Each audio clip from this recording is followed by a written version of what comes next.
Yo dudes! Welcome, we're Dave and Steve from the Happy Pear. We're all about making healthy food fun, tasty and vegan.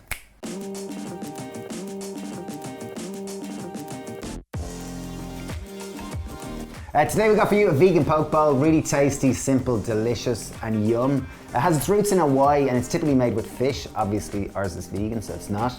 But yeah, comes from Hawaii, its roots are kind of in Japan as well. It's got lots of Japanese influences and all kind of influences from the Pacific Rim.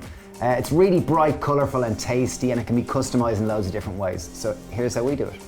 Okay, so the thing about a poke bowl is it'll always start with some form of a starch or a grain. So it could be short grain brown rice, it could be noodles, it could be... Could I use sweet potato?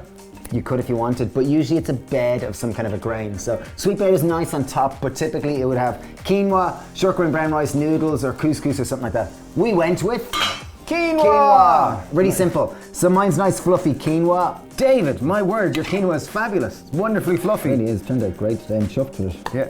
So top tip to make fluffy quinoa is make sure you boil off most of the water and then leave it with the lid on with the heat off, and just it'll encourage more steaming action, it'll just puff it up. So we got a good load of quinoa there to start off. Good load being approximately 250 ml.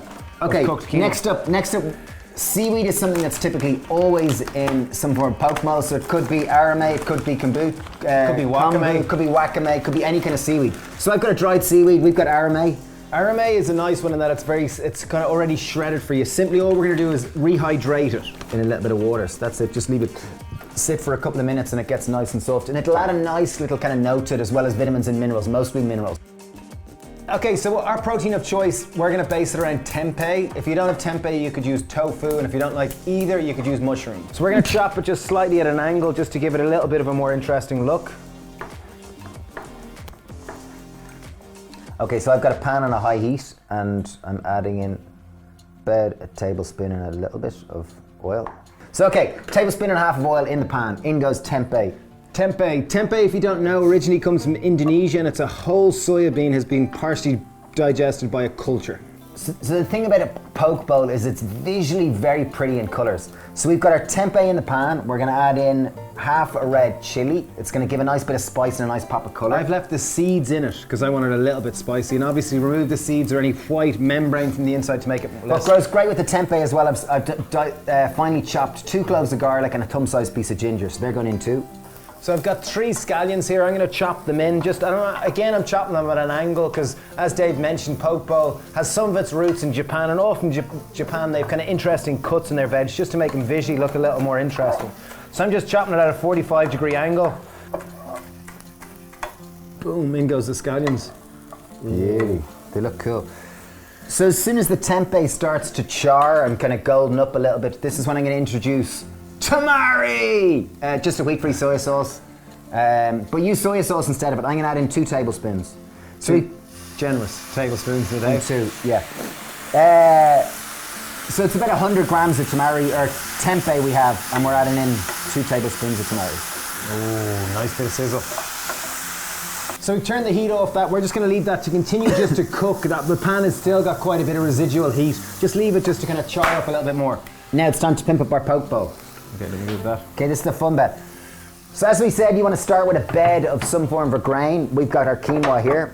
I've got some edamame beans. We got them frozen and I've just thawed them out for about, a few minutes in boiling water. Edamame bean is simply a soya bean. If you can't get edamame bean, just use peas or some form of frozen green bean. So it's really just this simple of putting in a little...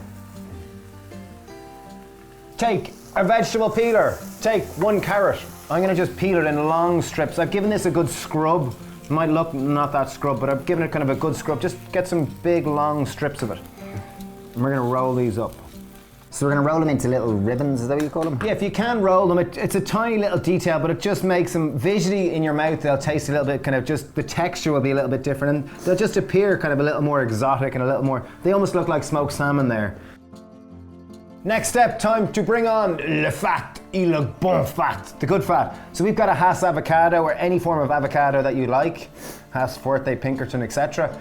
Chop her in half, or it in half, while within the skin, just be careful of your hand, because you do hear of people getting avocado hand actually going through the skin. Avocado hand, wow. Yeah. It's an injury now that people can get avocado hand. So yeah, one way of getting it out better is, you'll slice it in the skin and then use a spoon just to get it out. Next up, so we're quite green heavy there. I always love a bit of sauerkraut or kimchi. Kimchi would be more appropriate if you have it.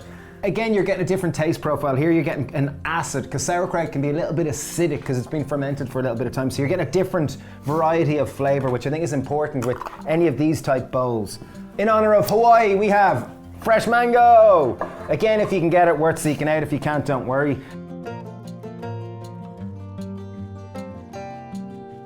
Okay, next up we've gone in with our tempeh. Oh, lovely. Looks really, really good. So that's obviously our protein. Final touch, suggestion to garnish. Oh, we've our arame. Oh, we've got a few suggestions for garnish, so I'm going to go with arame. Okay, last and final touch, garnish of choice. I'm going to go with black sesame. I'm going with white sesame seeds, so there we go, little disc and white sesame seeds. Et voila! Ça c'est le poke bowl!